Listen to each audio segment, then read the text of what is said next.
Bonsoir tout le monde, bon vendredi. Marie-Christine, c'est notre dernière émission sur la route dans le cadre de cette tournée Nouveau Info 2025. Oui, Michel, on termine ça ici sur Grande Allée pour cette deuxième soirée du FEC.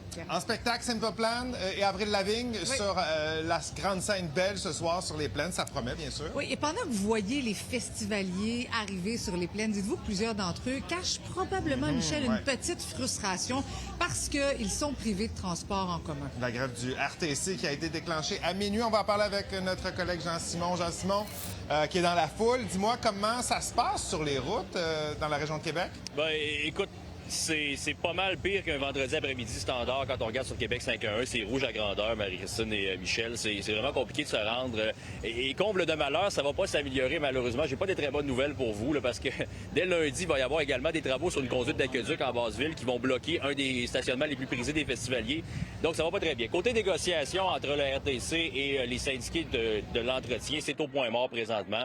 Ça n'avance pas. Il n'y a pas eu de développement depuis les dernières négociations d'hier. Et disons qu'on assiste à une guerre de mots en ce moment entre les syndiqués et la partie patronale. Je vous laisse entendre le président du syndicat d'entretien, ce qu'il avait à dire sur le maire Bruno Marchand.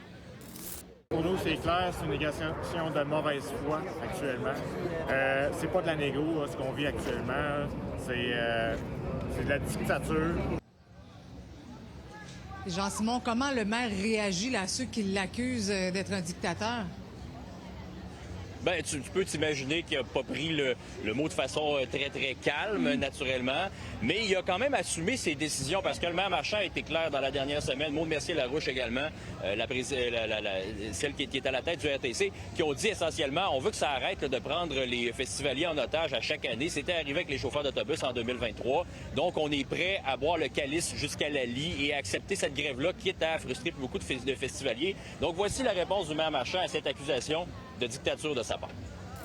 Si gérer les finances publiques, serré, si faire en sorte qu'on réduise la dette, comme on fait à Québec, une des rares villes au Québec à réussir à le faire, si faire en sorte d'avoir la moins grosse croissance de taxes de toutes les grandes villes du Québec, c'est être un dictateur, là, j'assume d'en être un. Parce que l'argent des gens, là, je la gère comme l'argent des gens, pas comme la mienne. Pas comme quelque chose qui pousse dans les arbres. Hey, ça va pas vraiment mieux du côté de la Rive-Sud parce que si vous habitez Lévis-Centreville, il n'y a pas de traverse non plus parce que la traverse est en grève également. Donc, il va falloir être débrouillard pour se rendre au festival et surtout en sortir. Et d'ailleurs, on a envoyé un de nos reporters sur la route, Félix-Antoine Audet, qui, découtant que tout son courage, a décidé de prendre le volant dans le trafic. Félix-Antoine, t'es où et ça se passe comment? Ben, on arrive présentement, là, on rentre sur l'autoroute 20 dans pas long. On est parti à peu près de la gare fluviale de Lévis où le traversier est en grève, bien évidemment. Pas mal le scénario catastrophe, là, le pire pour quelqu'un qui vit sur la rive sud. Donc pas de traversier et devoir faire le fer à cheval au complet. Pour l'instant, ça a bien été. On est parti il y a environ 15 minutes. On n'a pas eu trop de problèmes. J'ai l'impression que c'est sur l'autoroute que ça va être problématique. On est supposé arriver dans environ 45 minutes selon le GPS, mais je vais vous avouer que j'en doute personnellement. On va voir ce que ça donne.